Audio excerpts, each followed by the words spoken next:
Hello everyone, my name is Swapnil sir और इस video में डिस्कस करने वाले हैं क्लास 10th का मैथमेटिक्स। हम लोग डिस्कस करते हैं चैप्टर इंट्रोडक्शन टू ट्रिग्नोमेट्री। तो इस चैप्टर में हमने जस्ट स्टार्ट किया था जिसमें मैंने 6 ट्रिग्नोमेट्रिक रेशियोज क्या होते हैं वो सब एक्सप्लेन किए थे। ठीक है, तो 6 ट्रिग्नोमेट्रिक रेशियोज के डिफिनेशन के हिसाब से हमने सबको डिफाइन किया था कि साइन ऑफ ए, अगर साइन ए लिखता हूं तो साइन ए का मतलब क्या होता है, एक राइट एंगल के अंदर perpendicular by hypotenuse. Similarly cos A क्या होता है, वो होता है बेस अपॉन हाइपोटेन्यूज। बाकी सब भी ऐसे डिफाइन किए थे, टैंजेंट ऑफ ए यानी टैन ए, फिर कोसिकेंट ऑफ ए यानी कोसेक ए, सीकेंट ऑफ ए यानी सेक ए, को टैंजेंट ऑफ ए यानी कॉट ए। तो ऐसे टोटल 6 ट्रिग्नोमेट्रिक रेशियोज होते हैं जो तुम्हारे सिलेबस में है। इनफैक्ट 8 होते हैं, वो हमें देखने की जरूरत नहीं, लेकिन 6 तुम लोग को पढ़ने हैं बस।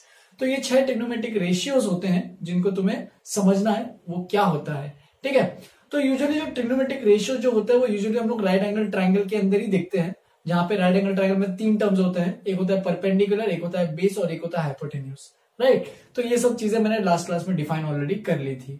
आज अपन कुछ और डिस्कस करने वाले हैं, वो कुछ इंपॉर्टेंट नोट पॉइंट्स देखने वाले हैं कि ट्रिग्नोमेट्रिक रेशियोज के बारे में क्या क्या तुम्हें पता होना चाहिए। ठीक है, तो देखो यहाँ पे मैंने टोटल 7 पॉइंट्स लिखे हैं, तो मैं यहाँ पे एक एक पॉइंट यहाँ पे एक्सप्लेन करते हुए जाऊंगा, तुम लोग लिखते जाओ। तो each trigonometric ratio is a real number and has no unit. तो देखो ट्रिग्नोमेट्रिक रेशियो जो होते हैं वो क्या होते हैं कि सपोज मैं अगर साइन ए पकड़ता हूं तो साइन ए क्या होता है, परपेंडिकुलर बाय हाइपोटेन्यूज। मतलब परपेंडिकुलर का लेंथ, यानी अगर मैं लिखता हूं ऐसे तो साइन ए क्या होगा, परपेंडिकुलर का लेंथ जो भी पी बोलते हैं और हाइपोटेन्यूज का लेंथ। तो मान लेते हैं लेंथ चलो ये कुछ 3 सेंटीमीटर है और ये कुछ 5 सेंटीमीटर है, तो इसकी वैल्यू क्या आ जाएगी, सेंटीमीटर और सेंटीमीटर दोनों यूनिट हट जाएंगे क्योंकि दोनों रेशियो में है, और बस बचेगा 3/5। तो जो भी ट्रिग्नोमेट्रिक रेशियो जो होते हैं, देखो नाम में ये कि रेशियो, तो रेशियो मतलब क्या होता है, रेशियो का कोई यूनिट नहीं होता है क्योंकि दोनों यूनिट्स यहाँ पे क्या हो जाते हैं, कैंसिल। तो सारे ट्रिग्नोमेट्रिक रेशियोज के कोई भी यूनिट नहीं होते हैं, उनके बस एक वैल्यू आती है, एक रियल नंबर वैल्यू आएगी। ठीक है, next, the value of each trigonometric ratio of an angle do not very with the length of the sides of a triangle. ठीक है, तो ये क्या बोल रहा है, हर जो ट्रिग्नोमेट्रिक रेशियो है वो चेंज नहीं होता depending on the length of the sides of the triangle if the angles remain the same. तो ये क्या बोलना चाहते हैं यहाँ पे, ये इंपॉर्टेंट लाइन है। इनफैक्ट 2 सेकेंड और थर्ड स्टेटमेंट्स अगर देखोगे दोनों थोड़े से सिमिलर है। तो देखो अगर यहां पे मैं निकालता हूं, ठीक है, सपोज एक ट्राइंगल लिया जाए, सपोज ये ए ट्राइंगल है और इसी में सपोज एक और ट्राइंगल लेते हैं। ठीक है, मतलब सॉरी एंगल ए है, ये ए बोल देता हूं, ये बी, ये सी, ये डी और ये ई। ठीक है, तो सपोज अगर इस ट्राइंगल की बात की जाए, सपोज यहाँ पे है इसका लेंथ है 2, इसका लेंथ है 5। ठीक है, ये पूरे का भी लेंथ है 10 और इसका लेंथ है 4। तो ये प्रॉपर ट्राइंगल बनेगा। क्यों बनेगा, क्योंकि देखो यहाँ पे तुम देख सकते हो ये 2, ये 5, ये 4, ये 10, ये दोनों ट्राइंगल जो है, ट्राइंगल एबीसी और ट्राइंगल एडीई, वो एग्जैक्टली एक दूसरे के सिमिलर है, हमने सिमिलैरिटी से देखा भी होगा। ठीक है, ये दोनों लाइंस एक दूसरे के पैरेलल है, तो हम लोग बोल सकते हैं दोनों लाइन जो है, दोनों ट्राइंगल जो है सिमिलर है। तो अब देखो अगर मैं ट्राइंगल एबीसी में साइन ए निकालता हूं तो साइन ए क्या होता है, साइन ए नहीं, चलो मैं टैन ए निकालता हूं क्योंकि मेरे को वो डेटा पता है। तो टैन ए निकालते हैं तो टैन ए क्या होता है, परपेंडिकुलर, ये राइट एंगल ट्राइंगल यहाँ पे, परपेंडिकुलर बाय बेस यानी 2/5 आएगा। इसका मतलब अगर मैं ट्राइंगल एबीसी में अगर साइन ए निकालता हूं तो मुझे कितना मिलेगा, 2/5। सिमिलरली ट्राइंगल एडीई को देखो, ट्राइंगल एडीई अगर मैं उसके अंदर, सॉरी साइन नहीं टैन, अगर मैं उसके अंदर टैन ए निकालता हूं, देखते जाओ, उसके अंदर टैन ए निकालता हूं इस बड़े वाले ट्राइंगल में, ट्राइंगल एडीई, तो ये परपेंडिकुलर और ये बेस, तो 4 अपॉन बेस कितना है 10, तो वो भी क्या बन जाएगा, वो भी बन जाएगा 2/5। तो इसका मतलब क्या बोला, देखो जो ट्रिग्नोमेट्रिक रेशियोज होते हैं वो बस मेजरली डिपेंड करते हैं कि एंगल्स क्या है, वो उस पर डिपेंड नहीं करते कि वो साइड्स क्या है, क्योंकि ट्रिग्नोमेट्रिक रेशियोज है, देखो रेशियो है वो सब, तो रेशियो है, तो रेशियो तो सिंप्लीफाई करके कुछ भी हो सकता है, जैसे कि 2/5 और 4/10 इक्वल है, तो कितने भी मल्टीपल्स हो जाए इनके रेशियोज के तो वो सब क्या रहने वाले, सेम। तो इसलिए वो बोलता है कि the value of each trigonometric ratios do not very, change नहीं होता है with the length of the sides of the triangle if the angles remain the same. मतलब ये क्या बोलना चाहता है कि एंगल पे मेजरली डिपेंड करता है ट्रिग्नोमेट्रिक रेशियोज। ठीक है, इसका हम लोग ऐसे लिखते हैं, देखो साइन ऑफ ए। ठीक है, यहां पे बस तुम अगर कभी भी ऐसे साइन नहीं लिख सकते हो, साइन लिख के छोड़ नहीं सकते हो, हमेशा ये साइन के साथ कोई एक एंगल रहना बहुत जरूरी है। कोई भी ट्रिग्नोमेट्रिक रेशियो बस ऐसे अकेले नहीं आता है, उसके साथ कोई एक एंगल हो सकता है, बी हो सकता है, सी हो सकता है, ठीक है। कई बार साइन ऑफ, कई किताबों में ऐसे भी लिखते हैं sine of angle A C B. तो ये सब भी तुम लोगों को क्लियर होना चाहिए कि ये जो साइन के आगे साइन एक ट्रिग्नोमेट्रिक रेशियो है, बस वो ये क्या बताता है कि कौन सा वाला ट्रिग्नोमेट्रिक रेशियो है, कि परपेंडिकुलर बाय हाइपोटेन्यूज लेना है या बेस बाय हाइपोटेन्यूज लेना है या बाकी जो भी है वो सब लेना है, और अंदर में क्या होगा बस एंगल। तो ये हमेशा साइड बाय साइड ऐसे चलते रहते हैं, ठीक है। तो इसका मतलब देखो जो भी ट्रिग्नोमेट्रिक रेशियो वो भी बस हमेशा किस पे डिपेंड करता है कि एंगल क्या है, ठीक है। अब एंगल 30 डिग्री है, तो सपोज मैं साइन 30 की बात करता हूं, साइन 30 डिग्री, इसका मतलब क्या है कि साइन ऑफ 30 डिग्री एंगल अगर बात करते हैं तो ये हमेशा फिक्स्ड वैल्यू देता है, जो कि मैं आगे बताऊंगा, थोड़ा आगे टॉपिक जाएंगे बताऊंगा, ठीक है। चाहे साइन 30 तुम इस ट्रायंगल में कैलकुलेट करो या फिर कोई और रैंडम ट्रायंगल में कैलकुलेट करो, ये वैल्यू क्या रहेगी हमेशा फिक्स्ड। इसलिए जो ट्रिग्नोमेट्रिक रेशियो होता है वो sole and sole only depend करते हैं कि उसका अंदर में एंगल कौन सा है। ये उस पर डिपेंड नहीं करता कि साइड्स के लेंथ क्या है, वो सब वो तो ऑफकोर्स वो फॉर्मूले में हम लोग उससे निकालते हैं, लेकिन सोल एंड सोल उसका एक ही चीज इंपॉर्टेंट है, वो एंगल कितना है। साइन 30 हमेशा हाफ ही रहने वाला है। देखो यहाँ पे next statement, the value of each of the trigonometric ratio of an angle does not depend on the size of the triangle. जैसे कि अभी मैंने थोड़ी देर पहले कहा कि वो डिपेंड नहीं करता है साइज ऑफ द ट्राइंगल पे। देख सकते हो ये छोटे ट्राइंगल में भी यहाँ पे tan a निकाला तो 2/5 ही आया, ये बड़े ट्राइंगल में भी अगर मैंने यहाँ पे tan a निकाला उसी एंगल का, वापस से tan निकाल रहा हूं तो वापस से 2/5 ही आएगा। तो एंगल पे डिपेंड करता है, तो वही देखो आगे लिखा है, it depends only on the angle. तो ये बहुत ही इंपॉर्टेंट स्टेटमेंट है, तुम्हें इसको अच्छे से याद रखना है। बहुत लोग यहाँ पे सीधा 1 मार्क के क्वेश्चन में बहुत गलतियां कर लेते हैं, क्योंकि तुम लोग को याद रहता है कि ट्रिग्नोमेट्रिक फंक्शंस का फॉर्मूला जो होता है वो साइड्स पे डिपेंडेंट है। तो यहाँ पे लिखा रहता है कि डज नॉट वेरी, यहाँ पे लिखा रहेगा the value of each of the trigonometric ratios of an angle dash with the length of the side of the triangle. तो वेरी लिखना नहीं है, वहां पे डू नॉट वेरी लिखना है। तो ऐसे टाइप के क्वेश्चन वो पूछ सकता है। Next fourth statement, if one of the trigonometric ratios of an acute angle is known, then the remaining trigonometric ratio of that angle can be easily determined। ये क्या बोल रहा है, हमारे पास 6 ट्रिग्नोमेट्रिक रेशियोज है, उन 6 में से अगर तुम्हारे पास किसी एक ट्रिग्नोमेट्रिक रेशियो की भी वैल्यू अगर पता है तो तुम बाकी के ट्रिग्नोमेट्रिक रेशियोज की वैल्यू भी निकाल सकते हो। यानी अगर तुम्हारे पास क्वेश्चन में दिया है कि sine A equal to 1/2, suppose ऐसा दिया है, ठीक है, साइन ए दिया है 1/2, तो तुम यहां से कॉस ए भी निकाल सकते हो, यहां से टैन ए भी निकाल सकते हो, सेक ए, कोसेक ए, कॉट ए, सारे जो भी बचे हैं ट्रिग्नोमेट्रिक रेशियोज वो सब निकाल सकते हो, just based on this given condition. कैसे निकालोगे टेंशन मत लो, उसको मैं आगे में क्वेश्चंस लूंगा तब मैं एक्सप्लेन करूंगा कि कैसे कैसे हम लोग करने वाले हैं। लेकिन बस पता होना चाहिए कि अगर एक ट्रिग्नोमेट्रिक रेशियो पता है तो तुम बाकी 6 के 6 बाकी जो बचे 5 जो है वो सब ट्रिग्नोमेट्रिक रेशियोज निकाल सकते हैं, इजिली डिटरमाइन। ठीक है, नेक्स्ट ये भी एक इंपॉर्टेंट प्रॉपर्टी, इसको मैं स्टार मार्क कर देता हूं, याद रखना।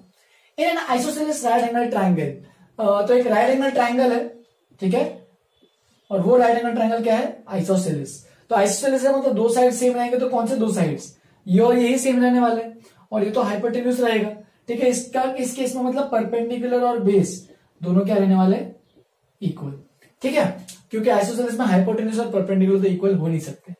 राइट एंगल एट बी, तो यहाँ पे मैं बोल देता हूं ये बी है, अपना राइट एंगल ट्राइंगल एबीसी है, तो यहाँ पे राइट एंगल एट बी है, ये बी बेस है, ठीक है, और ये बी पॉइंट है, कंफ्यूज मत हो जाना। The trigonometric ratios obtain by either taking A और C will give the same value.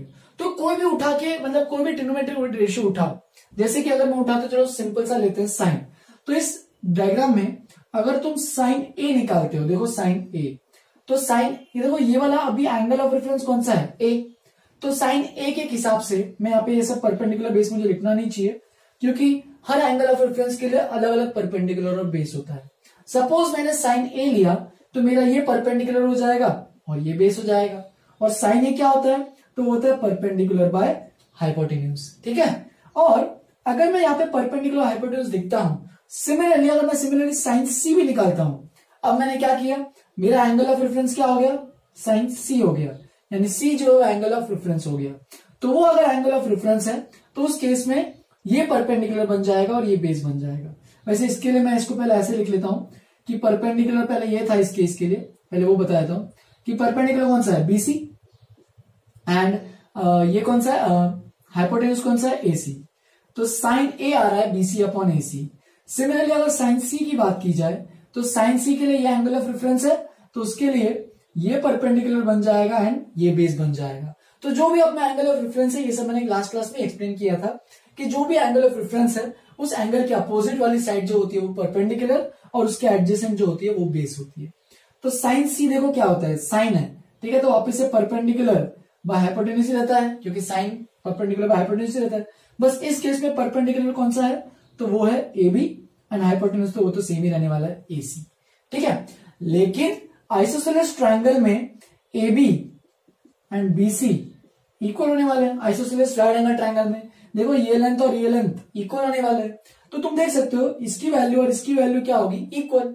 तो तुम यहाँ पे ए बी को लिख सकते हो, A B equal to B C है, तो इसको ए बी की जगह यहाँ पे बी सी डाल दो, तो ये बन जाएगा बी सी अपॉन ए सी।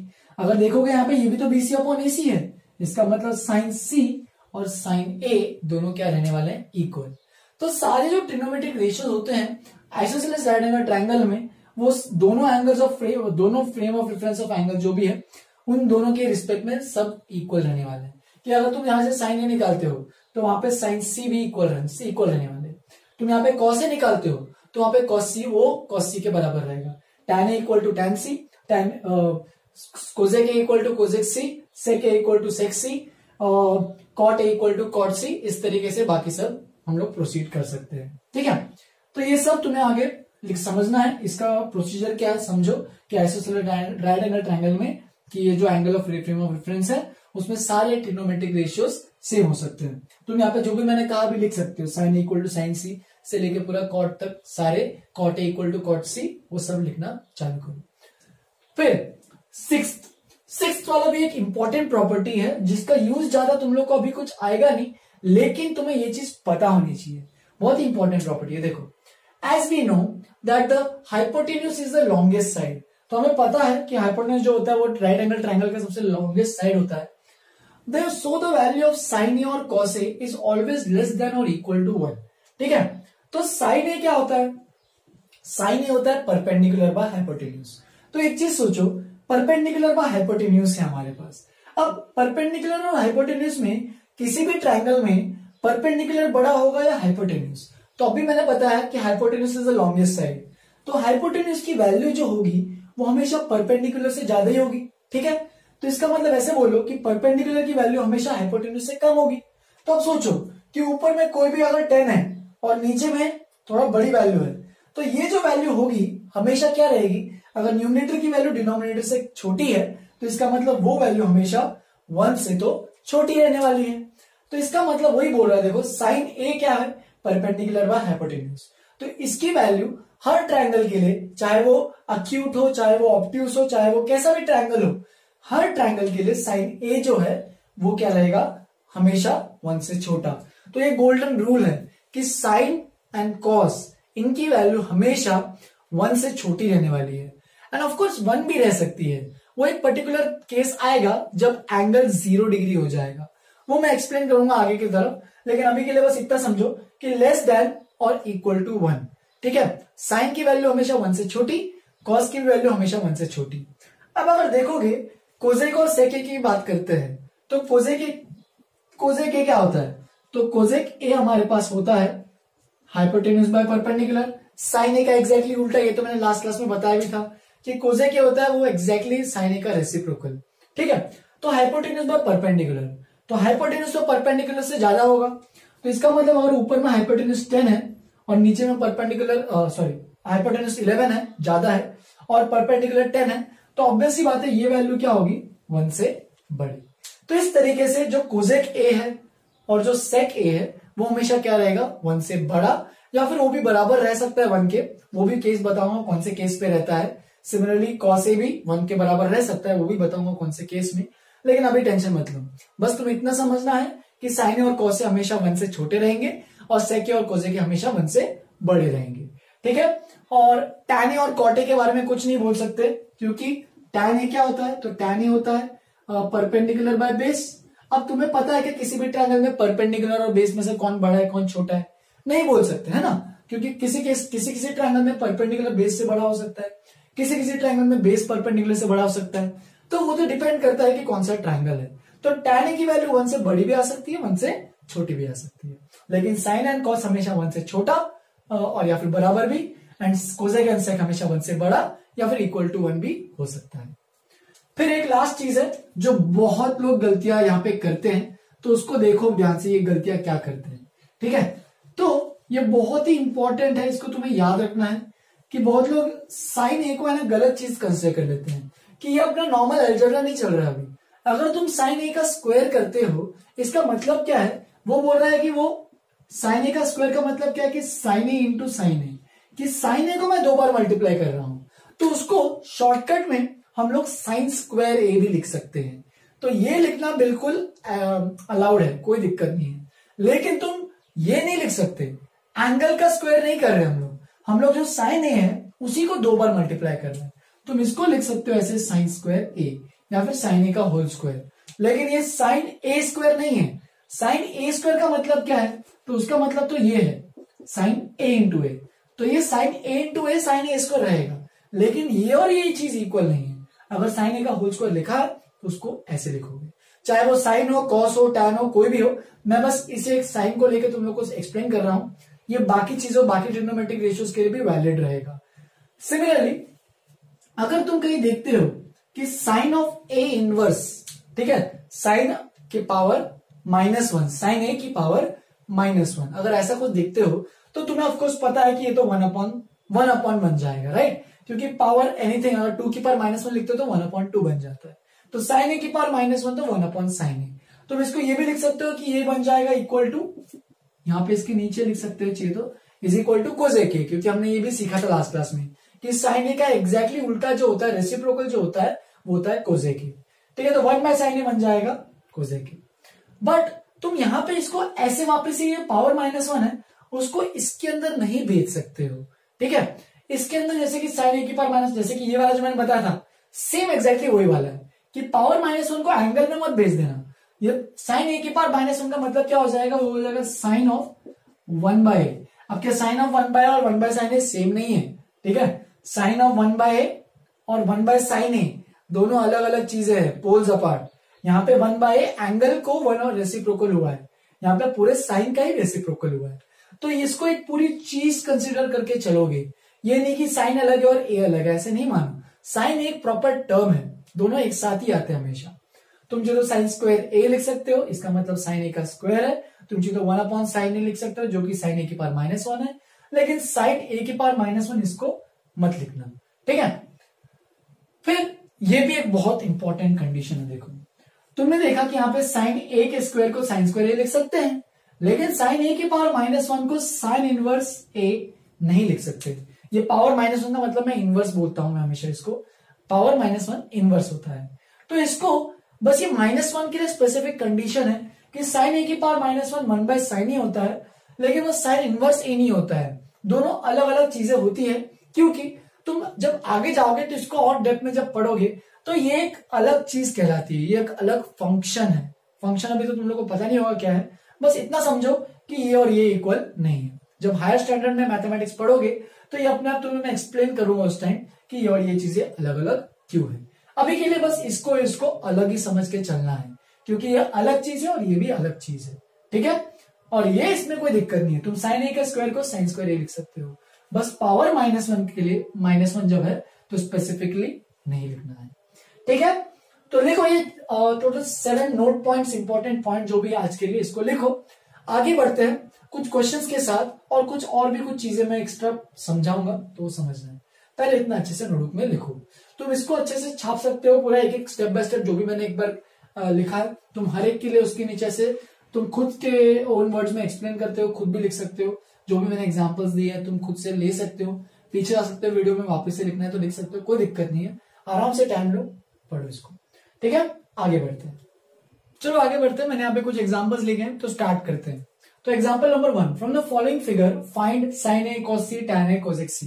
तो इसको सबसे पहले देखेंगे कि इसमें क्या क्या चीजें निकालनी है।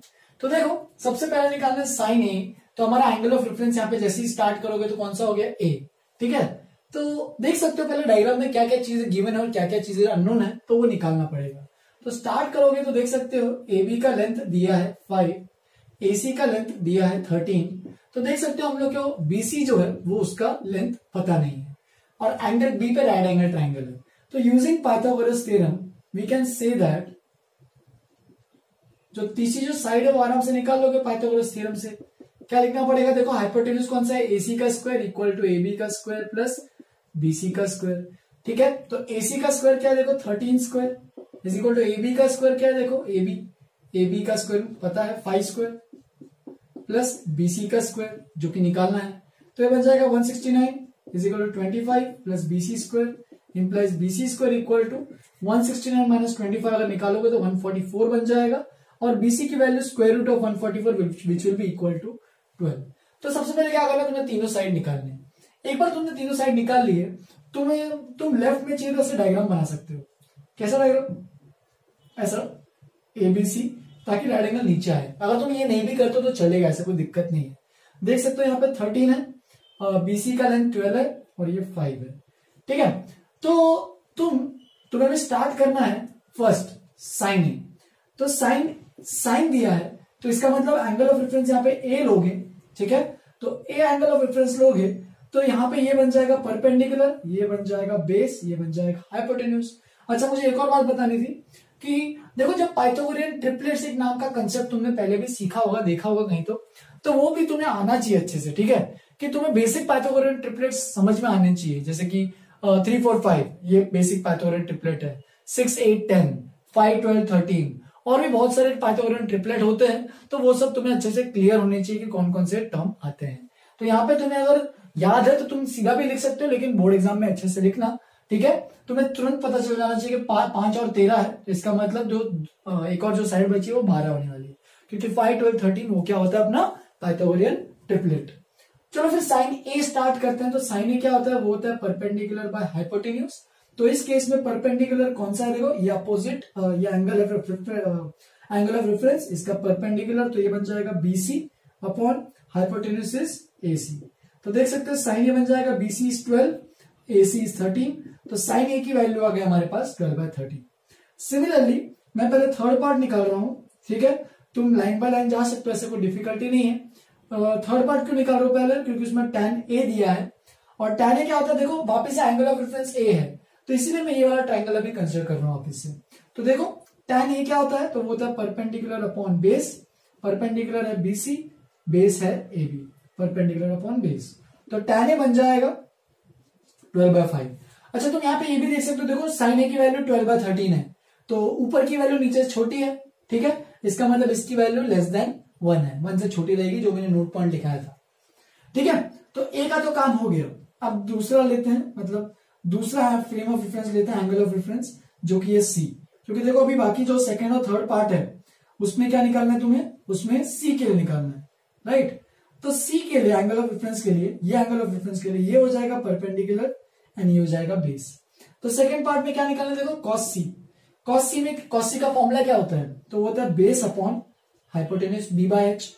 तो b क्या बन जाएगा, बेस क्या है, देखो इस केस में कॉस सी के लिए बेस है bc, और बेस bc हो गया, और हाइपोटेन्यूज ac। तो देख सकते हो वापस से bc तो 12 है, ac 13 है। तो देख सकते हो साइन ए और कॉस सी दोनों क्या हो रहे हैं, इक्वल हो रहे हैं, ठीक है। नेक्स्ट फिर फोर्थ में क्या पूछा है, कोजेक सी। तो कोजेक सी को भी याद करो, ठीक है। तुम कोजेक सी को कैसे निकालोगे, फॉर्मूला क्या है, तो हाइपोटेन्यूज बाय परपेंडिकुलर। साइन का एग्जैक्टली उल्टा होता है, इतना याद रखना, साइन का रेसिप्रोकल रहता है।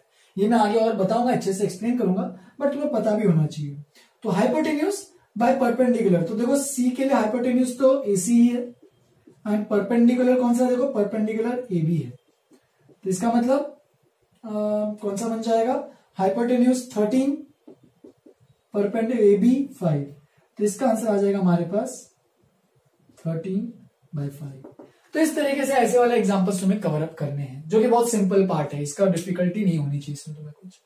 आगे बढ़ते हैं। If tan equal to 4/3 find the other trigonometric ratios of angle A. तो मैंने ये कहा था ऐसे टाइप के क्वेश्चन बहुत आते हैं ये बहुत टिपिकल क्वेश्चन है जो कि तुम्हें समझ में आना चाहिए। इसमें क्या बोल रहा है वो कि एक ट्रिग्नोमेट्रिक रेशियो दिया है तो बाकी के ट्रिग्नोमेट्रिक जो बचे रेशियोज है उन सबके निकालने हैं। देखो एंगल एक ही बात कर रहा है तो उसी एंगल के लिए बाकी सब ट्रिग्नोमेट्रिक रेशियोज निकालना है। मतलब मुझे sine A, cos A, sec A, cosec A, cot A ये सब निकालना है। तो देखो स्टार्ट कैसे करोगे, तो तुम्हें पता क्या है, तुम्हें पता है कि tan a है 4/3। तो क्या करो, जैसे ही तुम्हारे पास tan a आ गया है तुम एक साइड में ना एक राइट एंगल ट्राइंगल तुरंत बना लो और यहां पे बोलो कि अच्छा कौन सा एंगल के लिए, ए एंगल के लिए। तो ये वाला मान लो चलो ए एंगल है, ठीक है। तो ये ए एंगल है तो बाकी कुछ भी मान लो, ये बी और ये सी, ठीक है। तो अपना एंगल ऑफ रेफरेंस अभी ए है क्योंकि ए के लिए बात कर रहे हैं हम लोग। तो देखो इस ए एंगल के लिए मुझे पता है tan a 4/3 दिया है। तो तुम क्या लिख सकते हो, tan a तो क्या होता है वैसे, फॉर्मूला क्या होता है tan a का, तो tan a का फॉर्मूला होता है परपेंडिकुलर बाय बेस p/b, ठीक है। तो तुम यहां पे देख सकते हो p/b इज इक्वल टू 4/3, या फिर देख सकते हो ये देखो रेशियो मिल गया हमारे पास p/b का। तो हम लोग बोल सकते हैं देयरफॉर p को बोल सकते हैं 4k एंड b को बोल सकते हैं 3k, क्योंकि देखो रेशियो है, ठीक है। इसमें यहाँ पे k can be any integer, k belongs to any integer, ये बिलोंग्स टू वाला सिंबल है, ठीक है। k belongs to integer. तो यहाँ पे कोई भी वैल्यू रह सकती है, इनफैक्ट इंटीजर भी नहीं, कोई भी रियल नंबर भी रह सकता है, कैसा भी नंबर रह सकता है, जरूरी नहीं इंटीजर हो। तो यहाँ पे इसकी मेन बात क्या है कि यहाँ पे कोई भी नंबर होगा k, ठीक है, बस उसके मल्टीपल इंटू 4 रहना चाहिए, इधर भी इंटू 4 रहना चाहिए, ठीक है। इनफैक्ट मुझे रियल नंबर में कुछ नंबर हटाने पड़ेंगे, चलो मैं यहाँ पे इंटीजर ही मान लेता हूँ, कोई दिक्कत नहीं है, ठीक है। रेशियोस चाहिए मुझे इसलिए मैं इंटीजर ले लेता हूँ। तो p is equal to 4k, b is equal to 3k।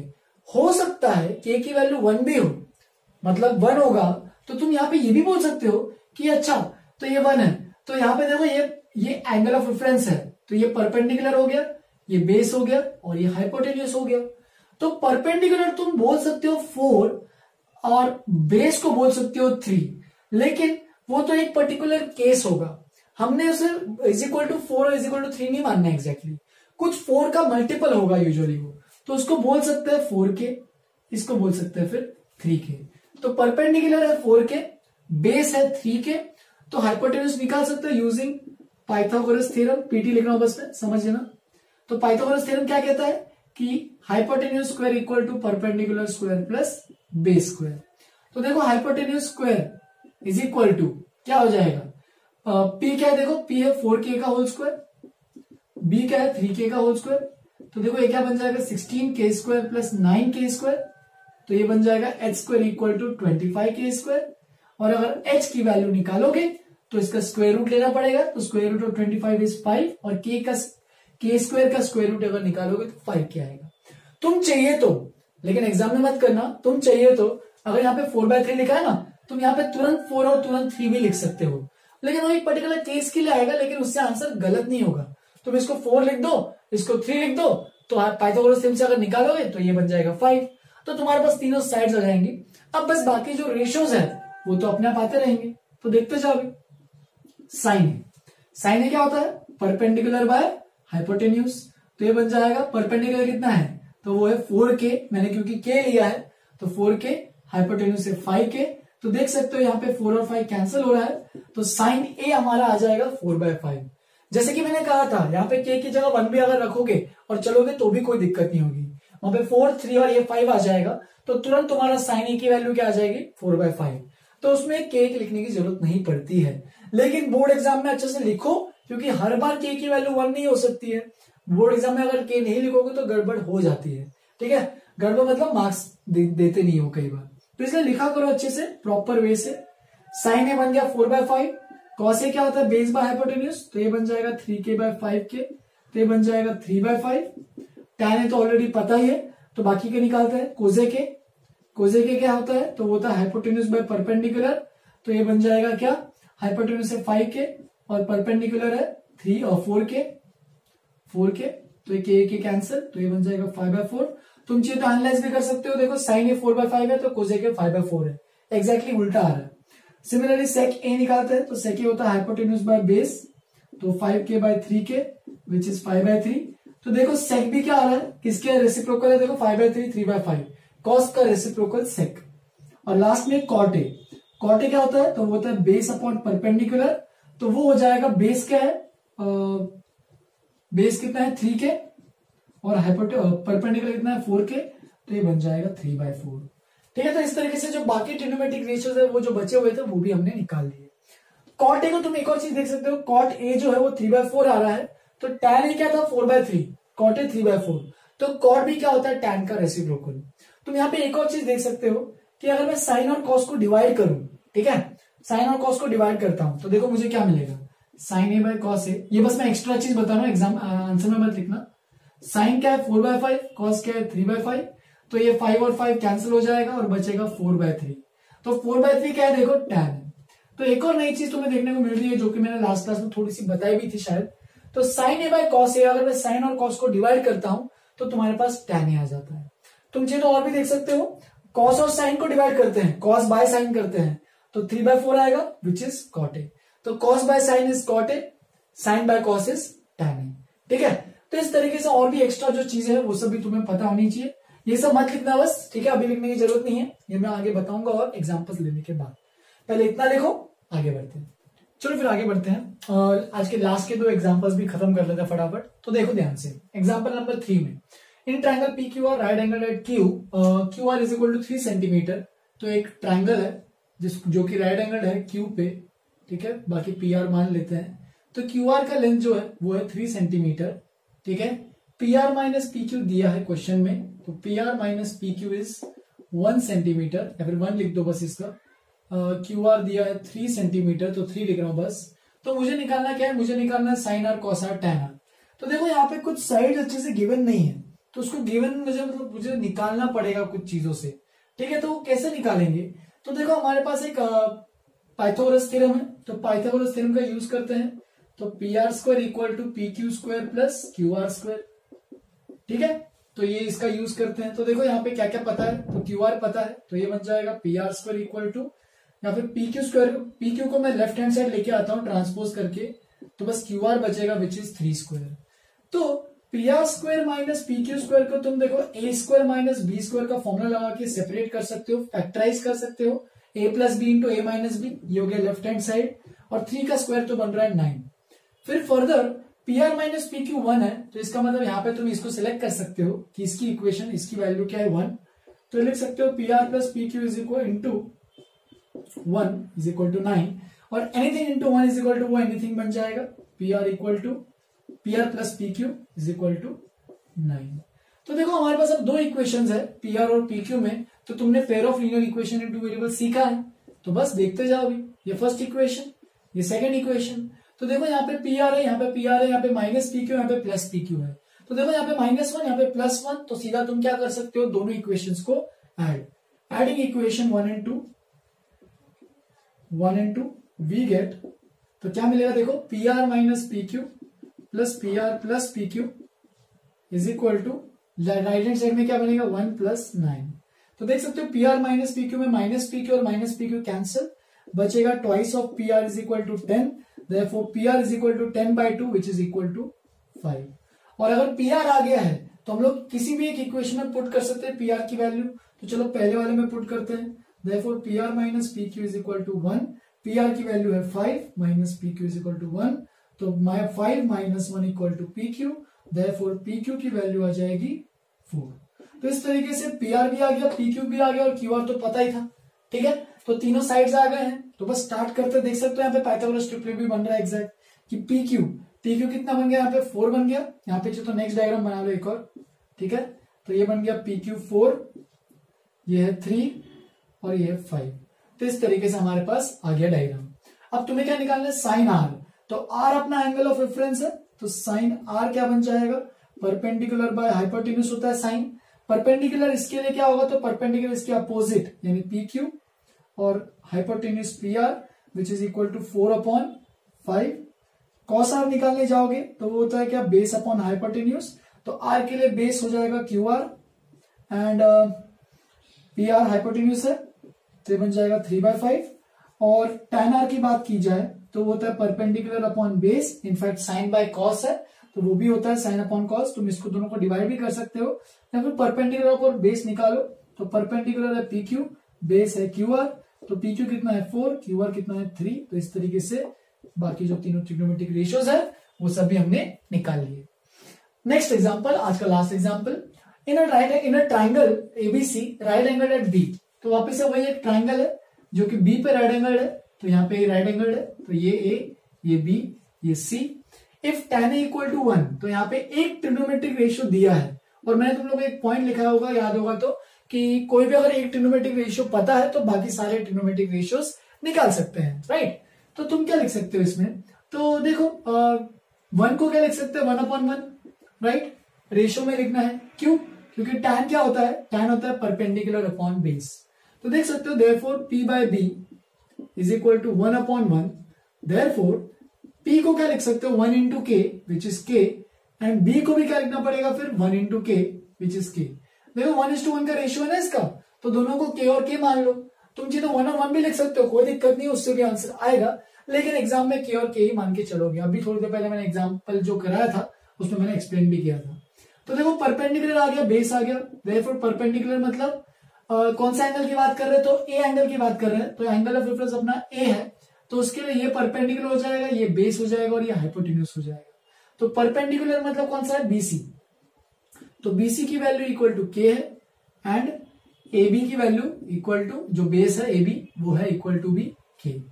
तो बस हाइपोटेन्यूज निकालना है, तो AC square equal to AB square plus BC square, ये तो पता है ये सभी को, ठीक है। तो ये बन जाएगा AC square is equal to AB square, तो AB स्क्वायर है K स्क्वायर हो जाएगा ये, और BC भी K है तो ये भी बन जाएगा K स्क्वायर। तो ये बन जाएगा K square plus K square which is equal to 2K square. Therefore AC बन जाएगा under root of 2K square, और अगर सिंप्लीफाई करोगे तो K स्क्वायर जो है स्क्वायर रूट से बाहर आ जाएगा, बस बचेगा K, लेकिन 2 स्क्वायर रूट से बाहर नहीं आ पाएगा, तो उसको वैसे ही स्क्वायर रूट के अंदर लिखोगे, यानी बन जाएगा हमारे पास AC की जो वैल्यू है वो बनेगी K√2। बस AB है पता, BC पता है K है, AB पता है K है, और AC भी पता है K√2 है। तो बस तुम्हें क्या निकालना है, verify 2 sin A cos A। तो 2 वेरीफाई करना है, जब भी ऐसे ट्रिग्नोमेट्री में प्रूफ करना होता है तो क्या स्टार्ट करते हो, लेफ्ट हैंड साइड, तो वो क्या है 2 sin A cos A। LHS मतलब लेफ्ट हैंड साइड, इसका LHS से स्टार्ट करेंगे और RHS तक लाने की कोशिश करेंगे हम लोग प्रूफ करने की। तो 2 sin A cos A, तो 2 साइन क्या होता है, तो साइन होता है परपेंडिकुलर अपॉन हाइपोटेन्यूज, कॉस क्या होता है बेस अपॉन हाइपोटेन्यूज। तो परपेंडिकुलर क्या है इस केस में, देखो A के लिए परपेंडिकुलर है BC, और हाइपोटेन्यूज तो सबके लिए AC है, और बेस इसके लिए AB, और हाइपोटेन्यूज है AC। तो बस इनका यूज करते हैं अब यहाँ पे, तो 2 इंटू BC की वैल्यू क्या है K, और AC की वैल्यू क्या है देखो K√2, राइट, और यहाँ पे भी AB है K, और वापिस से AC है K√2। तो देखो यहाँ पे K और यहाँ पे K, यहाँ पे K और यहाँ पे K कैंसिल हो जाएंगे, तो बचेगा क्या 2, न्यूमरेटर में 2 आएगा, नीचे में √2 का स्क्वायर आएगा, और √2 का स्क्वायर निकालोगे तो कितना होता है 2/2, और ये बन जाएगा 2/2 which is equal to 1 which is equal to RHS, hence proved. Hence ऐसे लिख सकते हो, hence 2 sin A cos A equal to 1 which is proved. तो इस तरीके से ऐसे क्वेश्चंस को तुम्हें करना आना चाहिए, ठीक है, लिख लो। ये लास्ट सेट ऑफ क्वेश्चंस थे। नेक्स्ट क्लास में मैं तुम लोग को, जैसे कि मैं बहुत टाइम से बता रहा था कि कोजे के 1/sin A रहता है, तो उसमें 2 रूल्स बताऊंगा, एक नए जो कि है क्वोशिएंट रूल, और एक है रेसिप्रोकल रूल। ट्रिग्नोमेट्री के जो 6 ट्रिग्नोमेट्रिक फंक्शंस है उनके बीच में कुछ रिलेशन जो होते हैं, जो ऑलरेडी मैंने बहुत पहले कवर भी कर लिया था, मतलब स्टार्टिंग में ही कवर कर लिए थे, तो वो भी मैं तुम लोग को अच्छे से एक्सप्लेन करूंगा, ठीक है। तब तक के लिए पूरा अच्छे से इसको करो। तुम चाहिए तो अपने टेक्स्ट बुक के एग्जाम्पल्स भी करना स्टार्ट कर सकते हो थोड़े से, लेकिन अभी मैं तुम लोग का रिसेंटली एग्जाम भी चल रहा है, तो मैं तुम लोग को बोलूंगा कि ठीक है कोई दिक्कत नहीं है, एग्जाम्पल बाद में भी करोगे तो चलेगा। तो ऐसा मैं कोई होमवर्क नहीं दे रहा हूं, तुम करना है तो अपने एनसीईआरटी टेक्स्ट बुक से करना है तो स्टार्ट कर सकते हो, ठीक है। चलो फिर आज के लिए यहीं पे खत्म करते हैं, इतना ही। Have a good day, enjoy.